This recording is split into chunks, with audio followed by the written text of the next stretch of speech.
Today, I want to talk to you about what grace teaches. And I'm going to read to you from Titus chapter 2, verses 11 and 12. We read this.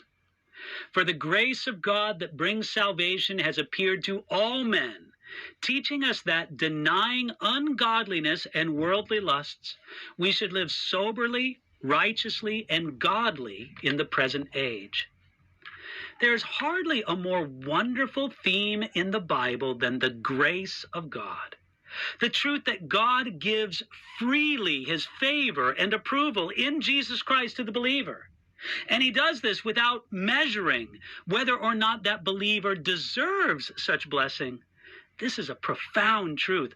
It's a truth that has set many people free with its power and its glory. I think that it's impossible to take grace too far. The Bible teaches us that there are two principles upon which we can relate to God, the principle of law and the principle of grace. We don't need to balance law and grace. God deals with the believer on the basis of grace, and we must respond back to him in the same way. It is impossible to take grace too far, but it is possible to take grace wrongly. One way to teach grace wrong is to ignore what Titus chapter 2, verses 11 and 12 tell us about grace. Said plainly, these two verses teach us that grace teaches us to live godly lives. Those who seem to abuse grace, they don't take grace too far. They refuse to listen to what grace teaches. According to one commentator, the idea in this passage is that grace is presented as a person, someone who teaches the believer how to live the Christian life, denying ungodliness and worldly lusts. You see, grace puts ungodliness and worldly lusts in our past. Now, grace teaches us to renounce those things, not only to avoid them.